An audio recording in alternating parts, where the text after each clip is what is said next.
ஒரு சின்ன ஒரு நிமிஷம் ஒரே ஒரு விஷயத்தை மட்டும் நான் இந்த விழாவில் பதிவு பண்ணி கொடுக்குறேன். ஒரு 3 நாள் முன்னாடி ஒரு விஷயத்தை பார்த்துருக்கீங்க. சிறுபான்மை மக்களுக்காக தளபதி அவர்களால் நோன்பு நிகழ்ச்சி ஒன்று YMCA நடைபெற்றது.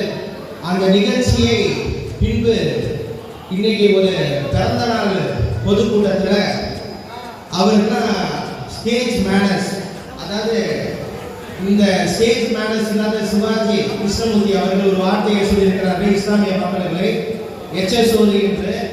இன்னைக்கு எங்க தளபதி எல்லாரையும் சமமா பார்க்கிறார். பிறப்புக்கும் எல்லா உயிருக்கும் அப்படின்னு ஒரு தாரக மந்திரத்தை வைத்து இன்னைக்கு எல்லாத்தையும் சமமா பார்த்துட்டு இருக்காரு. ஒரு இஸ்லாமியருக்கும் ஒரு தவறான கூட்டல், நாங்க ஓட்டு கேட்கும் போது மட்டும்தான் முஸ்லீம் தர்கா வாசல்லையும் மசூதி வாசல்லையும் நிற்பேன்னு சொல்லுவாங்க போல. ஆனா அதுக்கப்புறம் அவங்களை இழிவா பேசுறது தான் இவங்களோட ஒரு கொள்கையா வச்சுட்டு இருக்காங்க. இனி வர காலங்களில் இந்த மாதிரி ஒரு இஸ்லாமிக் சமூகம் ஒரு சிறுபான்மை மக்களை தாக்கி தவறுதெல்லாம் பேச இந்த கட்சிக்கு எந்த ஒரு அனுமதியும் கிடையாது. அப்படி பண்ணாங்கன்னா எங்களை போல மாவட்ட செயலாளர்கள் அருமை அண்ணன் RK மணி அவர்கள்லாம் பொதுக்கூட்டம்ல கண்டன கூட்டம் வச்சு எங்கேயும் போக மாட்டார். ஏற்கனவே வழி இல்லாம ஜெயிலுக்கு போயிட்டு வந்தாரு. இப்போ நம்ம அண்ணனமே பொதுக்கூட்டம் போட்டு எல்லாம் ரெடி பண்ணி வச்சிருக்கோம்.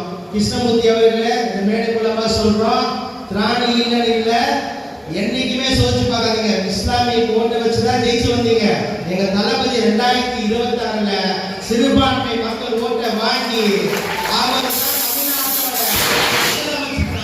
பதவியேற்று அநேக நலத்திட்ட உதவிகளை கொண்டு வந்து சிறுபான்மை மக்கள் நீங்க எந்த அளவுக்கு தாழ்த்தீங்களோ அவங்களே பெரும்பான்மையை ஒரே ஈக்குவலா கொண்டு வந்து நடத்துவார் என்று இதன் மூலமாக இப்ப இந்த வாய்ப்பை எனக்கு அழைத்த அன்பு சகோதரர் ராஜேஷ் அவர்களையும் இங்க வந்து